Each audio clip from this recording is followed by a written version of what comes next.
భగవద్గీత భగవద్గీత సర్వమానవాళికి కల్పవృక్షం, జీవనగీత. ఈ భగవద్గీతకి మతం లేదు, కులం లేదు. సర్వమానవాళు దీనిని చదవచ్చు. సర్వమానవాళికి కల్పవృక్షం భగవద్గీత, సర్వమానవాళికి జీవన గీత భగవద్గీత. ఈ భగవద్గీతను చదవండి, మీ రాతను మార్చుకోండి. నీవు ఎవరు, ఏమిటి అనేది తెలుసుకోండి. భగవద్గీతను చదివి 4వ అధ్యాయం 22వ శ్లోకం. జై శ్రీకృష్ణ. యాదృచ్ఛాలాభసంస్తుష్టో ద్వంద్వాతితో విమత్సరః సమః సిద్ధావసిద్ధౌ చక్రుత్వాపి న నిబద్ధతే. అనువాదం: యాదృచ్ఛికముగా లభించిన దానితో సంతుష్టుడగువాడును ద్వంద్వాతీతుడను అసూయారహితుడను జయాపజయముల రెండింటి యందు స్థిరుడై ఉండేడివాడును అగు మానవుడు కర్మలను చేయుచున్నను ఎన్నడను వానిచే బద్ధుడు కాడు. భాష్యం: కృష్ణ చైతన్యవంతుడు దేహపోషణ కొరకై ఎక్కువగా శ్రమింపడు. అతడు యాదృచ్ఛికముగా అనగా అనంత తానుగా ప్రాప్తించిన దానితోనే సంతృప్తి నొందును. ఇతరులను యాచించుట గాని అప్పు చేయుట గాని చేయక న్యాయముగా తన శక్తి కొలది కర్మనునరించి తద్వారా లభించిన దానితో అతడు సంతృప్తి నొందును. కనుక జీవనోపాధి విషయమున అతడు స్వతంత్రుడై యుండును. తాను కృష్ణ చైతన్యముతో చేయు సేవకు ఇతరుల సేవ వలన అంతరాయం కలుగకుండునట్లుగా చూచుకొనును. అయినను భగవానుని సేవ కొరకు భౌతిక జగత్తు యొక్క ద్వంద్వములచే ఏమాత్రము కలతనందక ఎట్టి కర్మయందైనను అతడు పాల్గొనవచ్చును.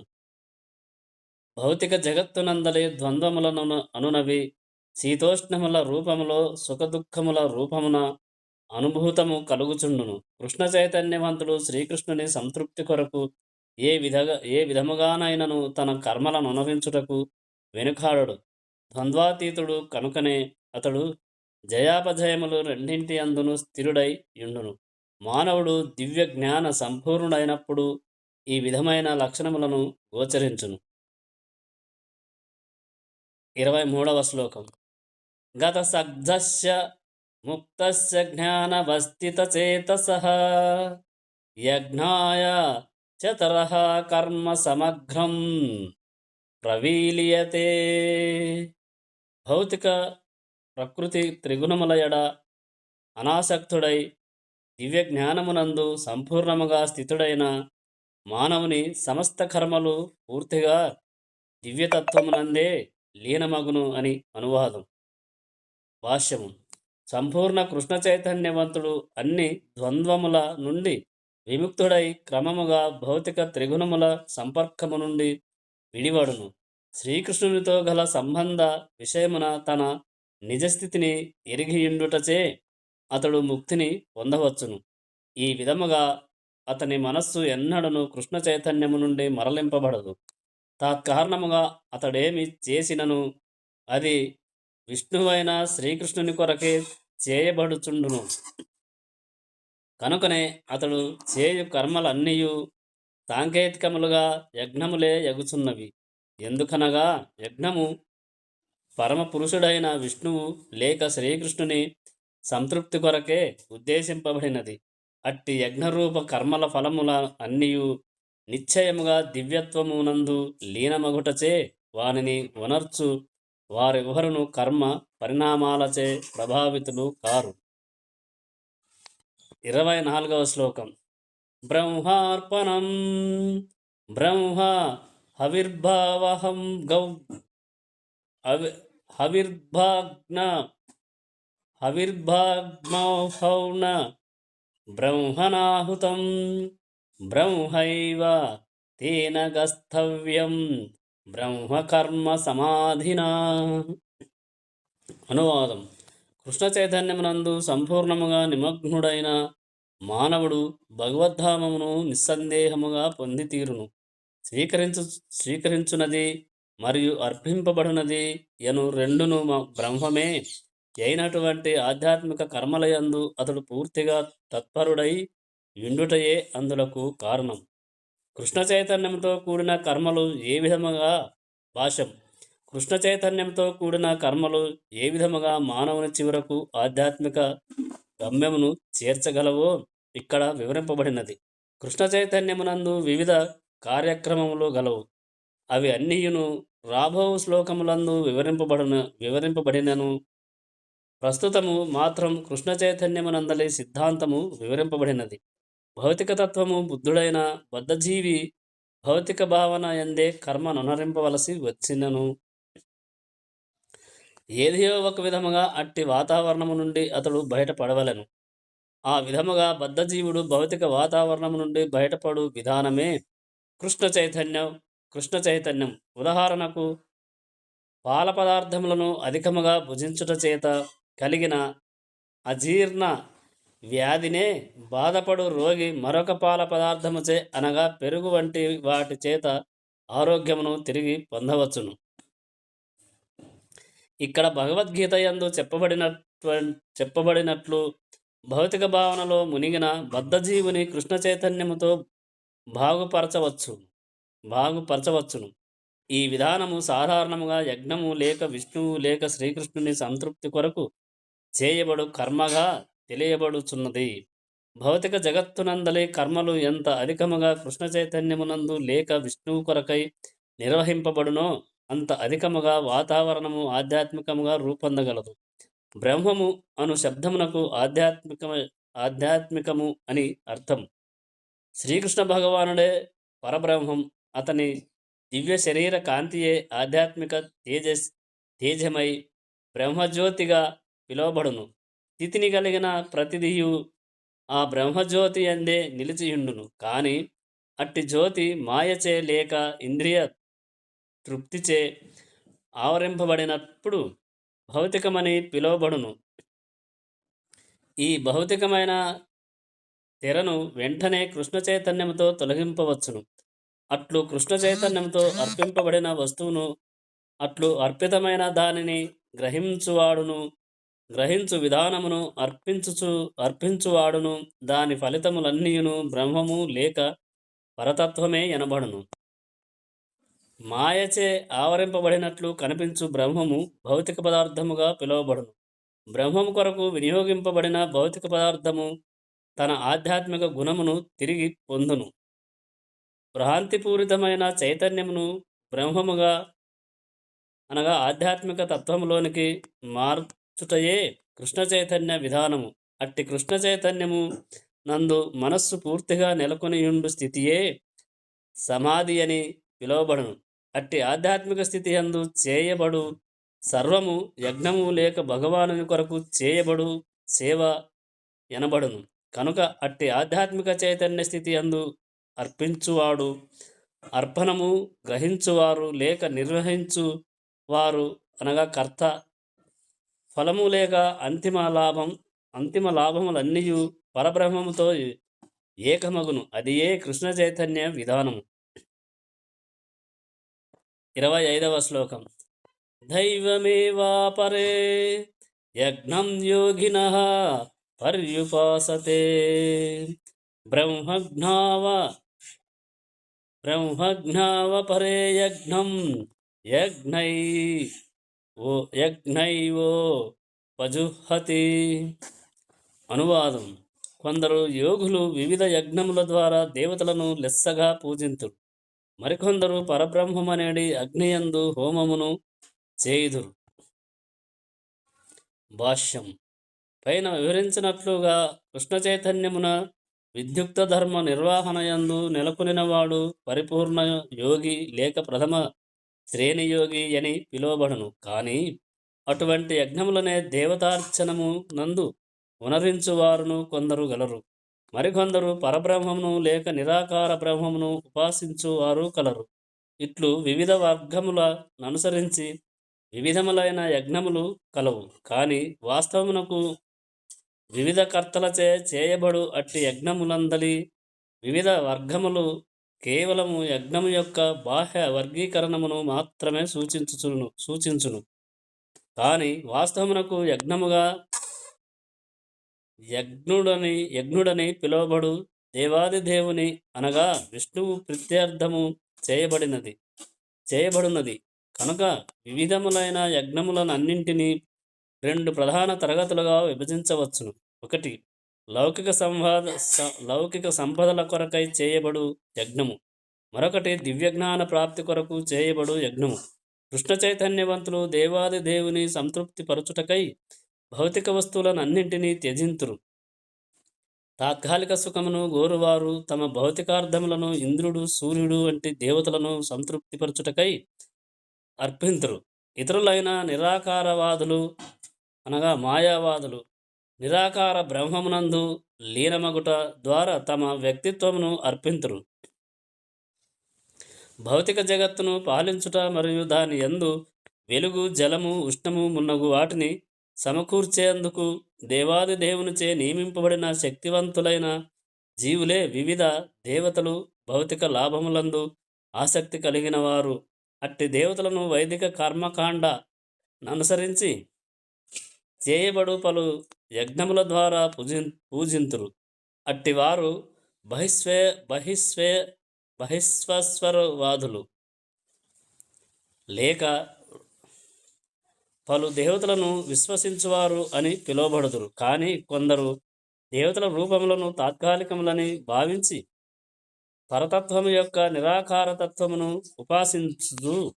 ఉపాసించుచు బ్రహ్మాగ్నియందు తమ వ్యక్తిత్వమును ఆహుతి చేసి బ్రహ్మమునందు లీనమగుదురు. అట్టి నిరాకారవాదులు, మాయావాదులు భగవానుని దివ్య స్వభావమును అవగతం చేసుకొనుటకై చేయు తాత్విక కల్పనలలో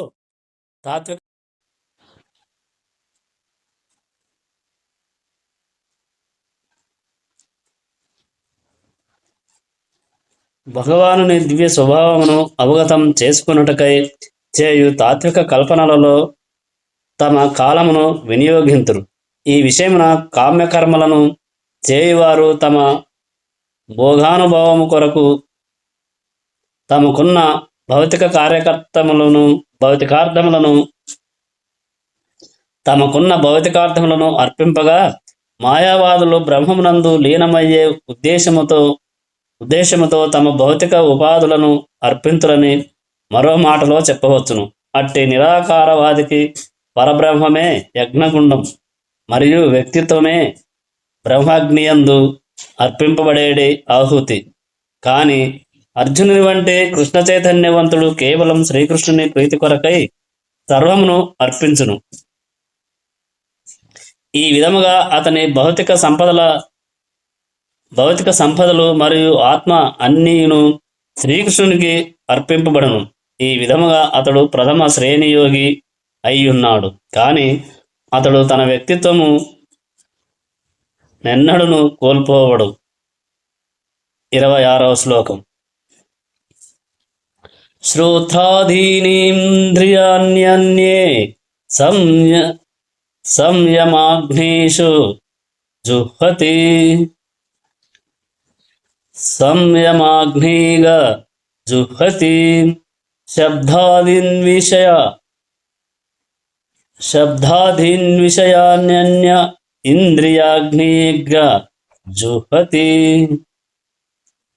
అనువాదం. కొందరు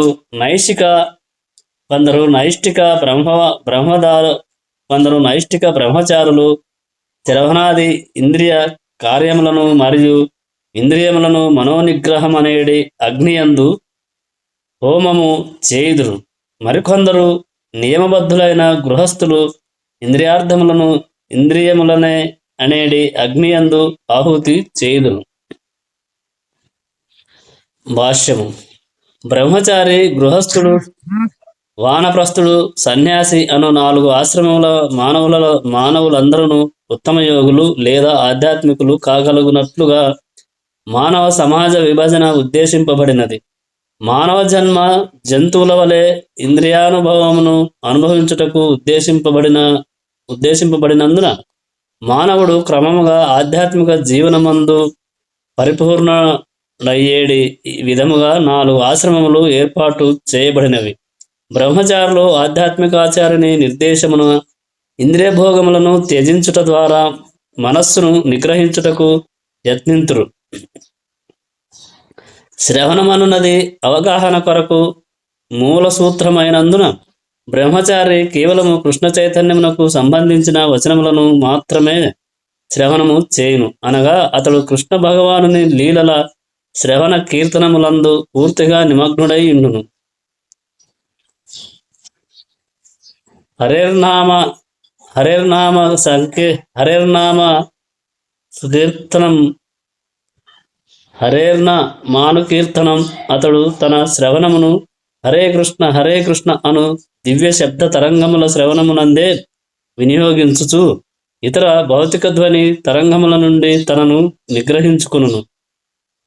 అట్లే ఇంద్రియ తృప్తి కొరకు కొంతవరకు అనుమతింపబడినట్టి గృహస్థులు కూడా అట్టి అనుమతిని అత్యంత నిగ్రహంతో నిర్వర్తింతురు.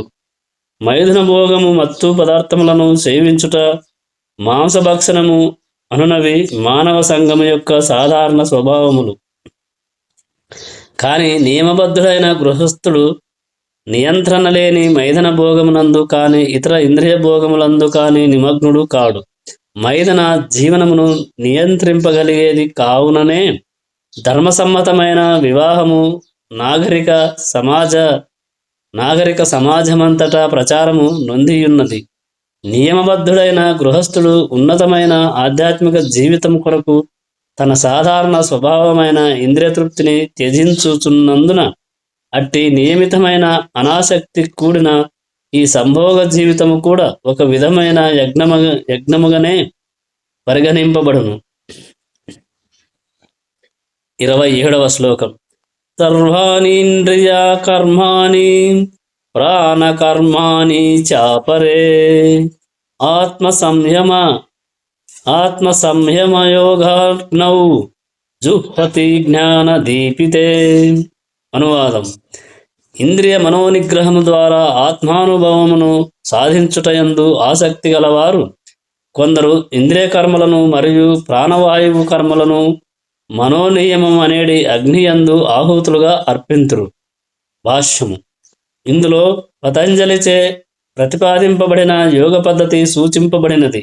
పతంజలి యోగ సూత్రములందు ఆత్మ ప్రత్యాత్మగా మరియు పరమాత్మగా చెప్పబడినది. ఆత్మ ఇంద్రియ తృప్తి పట్ల ఆసక్తిని కలిగి ఉన్నంత వరకు పరమాత్మగా పిలువబడును. కానీ అట్టి ఆత్మ ఇంద్రియ తృప్తి ఆసక్తిని విడిచినంతటనే ప్రత్యేగాత్మగా పిలువబడును. ఆత్మదేహమునందలి 10 రకములైన వాయువులచే ప్రభావితమగుచుండును. దీనిని ప్రాణాయామము ద్వారా అనుభూతి పొందవచ్చును. దేహమునందలి వాయువులు నియంత్రింపబడి భౌతిక శక్తుల నుండి ఆత్మశుద్ధి పడుటకు ఎట్లు తోడ్పడగలదో తెలిపేడి సాంకేతిక విధానమును మానవునకు ఈ పతంజలి యోగ సిద్ధాంతము ఉపదేశించును. ఈ యోగ పద్ధతిని అనుసరించి ప్రత్యేగాత్మయే చరమ లక్ష్యం. అట్టి ప్రత్యేగాత్మ భౌతిక కర్మల నుండి విరమింపబడును. కర్ణములు శ్రవణము నందు, నేత్రములు దృశ్యమునందు, నాసిక వాసన చూచుటయందు, జిహ్వ రుచి చూచుటయందు, హస్తములు స్పర్శయందు లగ్నమయ్యేడి విధముగా ఇంద్రియములన్నీయు ఇంద్రియ విషయములందు లగ్నమై ఆత్మకు అన్యమైన బాహ్య కార్యములందు నెలకొనుటకు తోడ్పడును. అవి ప్రాణవాయువు కార్యములుగా చెప్పబడును. అపానవాయువు అధోముఖముగా క్రిందకు ప్రసరించును. వ్యానవాయువు సంకోచించుటకును విస్తరించుటకును మూలకు కారణమగును. సమాన వాయువు సమానత్వమును నెలకొల్పును. ఉదాన వాయువు ఊర్ధ్వముఖముగా అనగా పైకి ప్రసరించును. ఎవరైనను జ్ఞాన ప్రకాశమును పొందినప్పుడు వీటన్నిటినీ ఆత్మానుభూతి అన్వేషణలో వినియోగింతురు. 28వ శ్లోకం. ద్రవ్యయజ్ఞస్తోపోయజ్ఞ యోగయజ్ఞస్త తథా పరే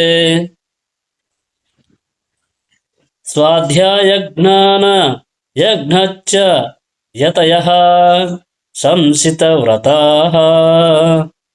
కఠిన వ్రతములను పాటించుచు కొందరు తమ సంపదలను అర్పించుట ద్వారా, మరికొందరు తీవ్ర తపో నియమములను ఆచరించుట ద్వారా అష్టాంగయోగ విధానమును అనుసరించుట ద్వారా లేదా దివ్య జ్ఞానాభివృద్ధికై వేదాధ్యయనమును అనుసరించుట ద్వారా జ్ఞాన ప్రకాశమును పొందుదురు. భాష్యము. ఈ యజ్ఞములను వివిధ భాగములుగా విభజించవచ్చును. పలు విధములైన దాన ధర్మముల రూపంలో తమ సంపదలను త్యాగం చేయువారు కొందరు గలరు. భారతదేశమునందు ధనికులైన వర్తకులు లేదా రాజవంశీయులు ధర్మశాలలు, అన్నక్షేత్రములు, అతిథిశాలలు, అనాథాలయములు, విద్యాపీఠములు వంటి పలు విధములైన ధార్మిక సంస్థలను స్థాపించుచుందురు. అదే విధముగా ఇతర దేశములందు కూడా పేదలకు అన్నము, విద్య, వైద్య సౌకర్యములను ఉచితముగా కల్పించు ధర్మ సంస్థలు, వైద్యశాలలు, వృద్ధాశ్రమములు అనేకము కలవు. ఇటువంటి ధార్మిక కర్మలన్నీయును ద్రవ్యమయ యజ్ఞములుగా పిలువబడును. మరికొందరు ఉన్నత జీవన ప్రాప్తి కొరకు లేదా ఉన్నత లోకములకు ఉద్ధరింపబడుట కొరకు చంద్రయానము మరియు చతుర్మాస్యము వంటి పలు రకములైన కఠిన వ్రత నియమములను, తపస్సులను స్వచ్ఛందముగా స్వీకరింతురు. ఈ విధానములందు నియమ నిబంధనలతో కూడిన జీవితమును గడుపుట కొరకు తీవ్ర వ్రతములను అవలంబింపవలసి వచ్చును. ఉదాహరణకు చతుర్మాస్య దీక్షయందు మానవుడు 4 నెలలు, జూలై నుండి అక్టోబర్ 4 నెలలు గడ్డమును తొలగించుకొనడు. కొన్ని రకముల ఆహార పదార్థములను భుజింపగా ఏక భక్తముండును, గృహమును విడిచి వెళ్ళడు. ఇట్టి జీవిత సుఖమును త్యాగము చేయునటువంటివి తపోమయ యజ్ఞములుగా పిలువబడును. ఇంకను మరికొందరు బ్రహ్మమునందు లీనము కాగోరి పతంజలి యోగ విధానమునందు గాని, హఠయోగము లేదా అష్టాంగయోగము నందు గాని సిద్ధులను కోరి నెలకొని ఇందురు. మరికొందరు వివిధములైన తీర్థయాత్ర ప్రదేశములను దర్శింతురు. ఈ అభ్యాసములన్నీ భౌతిక ప్రపంచమునందు ఏదియో ఒక సిద్ధిని కోరి చేయబడు యోగయజ్ఞములు. మరికొందరు ఉపనిషత్తులు, వేదాంత సూత్రముల వంటి వేదశాస్త్రములను లేదా సాంఖ్యజ్ఞానమును అధ్యయనం చేయుట యందు నెలకొందురు. అవి అన్నీయును స్వాధ్యాయ యజ్ఞములు లేక అధ్యయన యజ్ఞమునందు నెలకొనుట ఎనబడును. ఈ విధముగా యోగులందరూ అనేక రకములైన యజ్ఞములందు శ్రద్ధగా నెలకొని ఉన్నత జీవన స్థితి కొరకు అన్వేషింతురు. కానీ భగవానుని ప్రత్యక్ష సేవయై ఉన్నందున కృష్ణ చైతన్యమనున్నది వీనికి భిన్నమైనది. దానిని పైన తెలుపబడిన ఏ విధమైన యజ్ఞముల చేతను పొందజాలరు. కేవలము భగవానుని మరియు అతని ప్రామాణిక భక్తుల కృపచేతనే దానిని పొందవచ్చును. కనుకనే కృష్ణ చైతన్యము దివ్యమైనది. 29వ శ్లోకం. ఆపానే జుహతి ప్రాణం ప్రాణే పానం తథా పరే ప్రాణాపాన గతిరుద్ధ్వా ప్రాణాయామపరాయణాః అపరే నియతాహారః ప్రాణాన్ ప్రాణేషు జుహతి. అనువాదం. ప్రాణాయామము ద్వారా సమాధి యందు నిలువగోరు ఇంకొందరు ప్రాణమును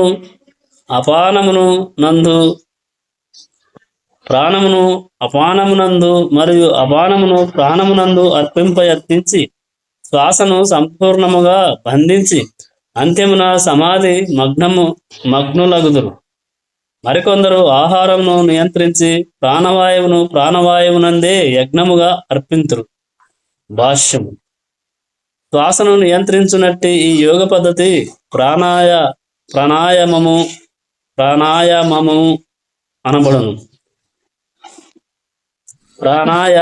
అనబడును. ఈ యోగ పద్ధతి వివిధములైన ఆసనముల ద్వారా హఠయోగ పద్ధతి నందలి ప్రారంభ దశలో అభ్యసింపబడును. ఇంద్రియ నిగ్రహం కొరకు మరియు ఆధ్యాత్మిక అనుభూతి నందు పురోగతి సాధించడం కొరకు ఈ పద్ధతులన్నీయును ఉద్దేశింపబడినవి. ఈ అభ్యాసమున దేహములందలి వాయుచలన మార్గములను నియంత్రించి వాటిని వాటి విరుద్ధ దశలో ప్రసరింపజేయుట ఈ యోగ పద్ధతి. ఈ యోగ పద్ధతి యందు యత్నింపబడును. అపాన వాయువు అధోముఖముగా క్రిందికి ప్రసరింపగా ప్రాణవాయువు ఊర్ధ్వముగా పైకి ప్రసరించును. ఈ రెండు వాయువులు విరుద్ధ దశలలో ప్రసరింపగా చివరికి పూరక స్థితి యందు తటస్థములుగా అగునట్లుగా ప్రాణాయామయోగి ప్రయత్నించును. ఉచ్ఛ్వాసమును నిశ్వాసమునందు అర్పించుట ఎనున్నది రేచకముగా పిలువబడును. ప్రాణాపాన వాయువుల చలనము సంపూర్ణముగా స్తంభించినప్పుడు యోగి కుంభక యోగమునందున్నట్లుగా చెప్పబడును. అట్టి కుంభక యోగము ద్వారా ఆధ్యాత్మిక జీవన పరిపూర్ణత్వము కొరకై మానవుడు ఆయుర్వృద్ధిని సాధించవచ్చును. వివేకవంతుడైన యోగి మరొక జన్మకై వేచియుండక ఈ జన్మమునందే పరిపూర్ణత్వమును సాధించుట యందు ఆసక్తుడై ఉండును. దాని కొరకై యోగి కుంభక యోగము ద్వారా జీవిత పరిమాణమును అనేక సంవత్సరములకు వృద్ధి చేసుకొనును. కానీ కృష్ణ చైతన్యవంతుడు ఎల్లప్పుడూ శ్రీకృష్ణ భగవానుని దివ్య సేవయందు నెలకొని యున్నందున సహజముగానే ఇంద్రియములను నియంత్రించిన వాడగును. అతని ఇంద్రియములు ఎల్లప్పుడూ శ్రీకృష్ణుని సేవయందు నెలకొని ఉన్నందున అవి ఇతర కర్మలలో నెలకొనుటకు అవకాశముండదు. కనుక జీవితాంతమున అట్టి భక్తుడు సహజముగానే శ్రీకృష్ణుని ధామమునకే చేర్చబడును. కనుక అతడు జీవిత పరిమాణమును పొడిగించు యత్నములను ఎన్నడను చేయడు. భగవద్గీత 14:26 నందు తెలిపినట్లుగా అతడు శీఘ్రమే ముక్తస్థితికి చేర్చబడును. మాం చయో వ్యభిచారేణ భక్తియోగేన సేవతే సగుణాన్ స మతిత్వైతాన్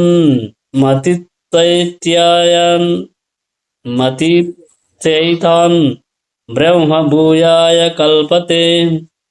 భగవానుని అనన్యమైన భక్తియుక్త సేవయందు నెలకొనినవాడు భౌతిక ప్రకృతి గుణములను అధిగమించి వెంటనే ఆధ్యాత్మిక స్థితి ఉద్ధరింపబడును. కృష్ణ చైతన్యవంతుడు అట్టి ఆధ్యాత్మిక స్థితిలోనే జీవితము నారంభించి అట్టి చైతన్యమునందే నిరంతరము కొనసాగును.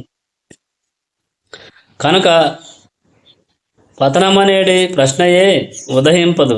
చివరికి ఎట్టి ఆలస్యము లేకుండా శీఘ్రమే అతడు భగవద్ధామమును చేరును.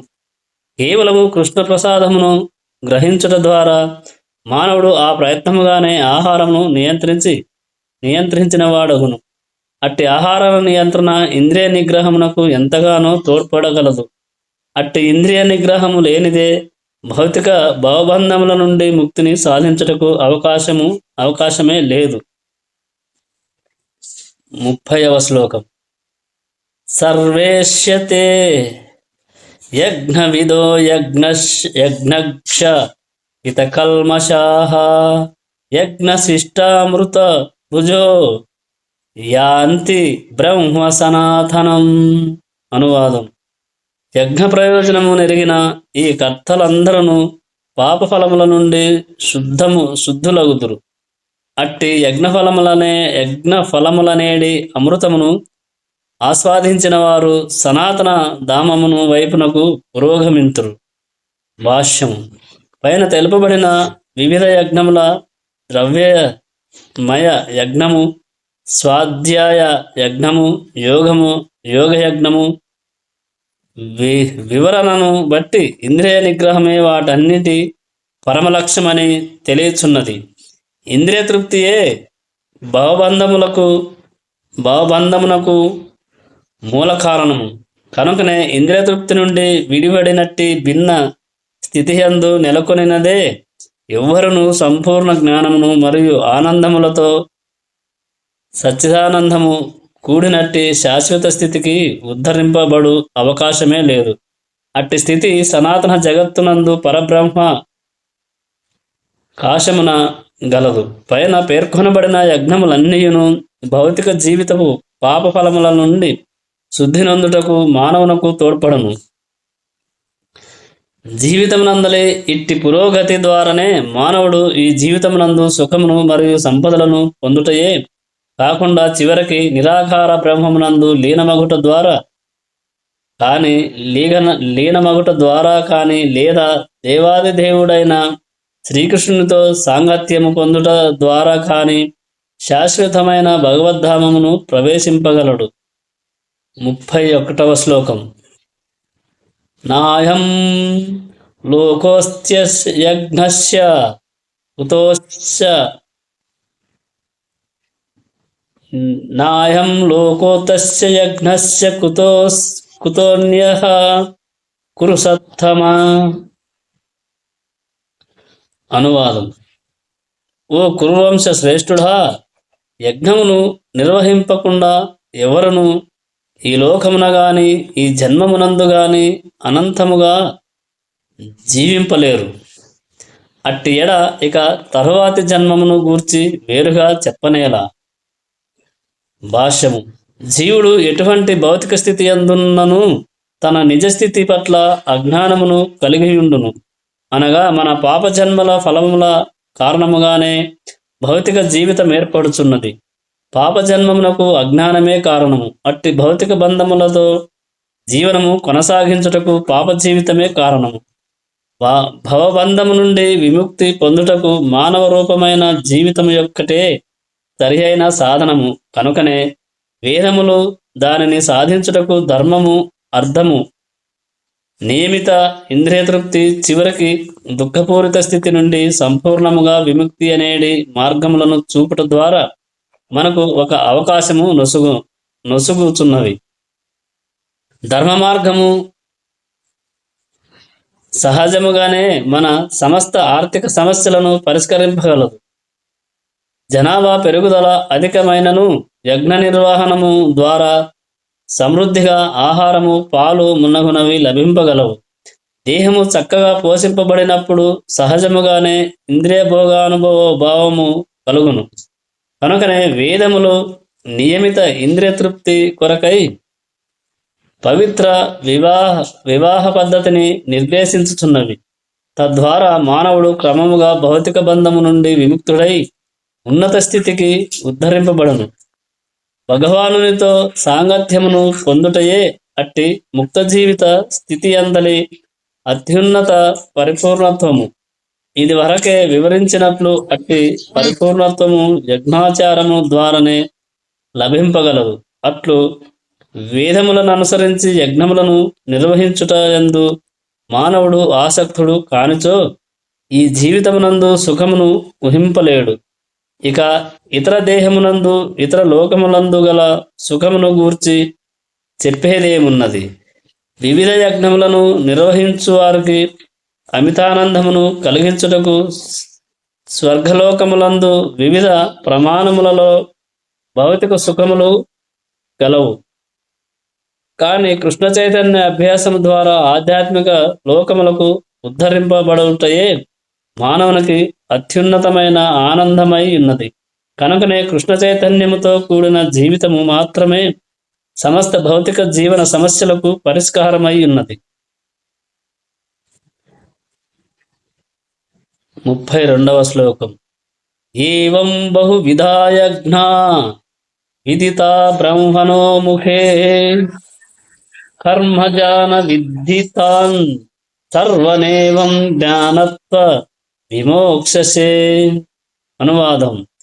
ఈ వివిధ యజ్ఞములన్నీయును వేదములచే ఆమోదింపబడినవి మరియు అవి అన్నీయును వివిధ రకములైన కర్మల నుండి ఉద్భవించినవి. వానిని యథార్థ రూపమున ఎరుగుట ద్వారా నీవు ముక్తిని పొందగలవు. భాష్యము: ఇంతకు మునుపు చర్చింపబడినట్లు వివిధ కర్తలకు అనుగుణముగా వివిధములైన యజ్ఞములు వేదములందు పేర్కొనబడినవి. మానవులు దేహాత్మ బుద్ధి భావనలో ఆత్మ దేహాది బుద్ధి భావనలో అత్యధికముగా ఆసక్తులై ఉండుట చేత వారు దేహముతో గాని మనస్సుతో గాని బుద్ధితో గాని కర్మననుభవించున్నట్లుగా ఈ యజ్ఞములు ఏర్పరుబడునవి. అంత్యమున దేహము నుండి విముక్తిని కలిగించుటకై అవి అన్నీయును ఉపదేశింపబడి ఉన్నవి. ఈ విషయము ఇక్కడ స్వయముగా భగవానుని ముఖతః నిర్ధారింపబడినది. మిగతాది రేపటి వీడియోలో తెలుసుకుందాం. జై శ్రీకృష్ణ. ఓం నమో నారాయణాయ. మీకు తెలిసినంతగా ఈ భగవద్గీతను ఇంకో 10 మందికి పంచగలరని మా మనవి. ఈ జ్ఞానాన్ని మీకు తెలిసినంతగా ఇంకో 10 మందికి తెలియజేయండి. జై శ్రీకృష్ణ.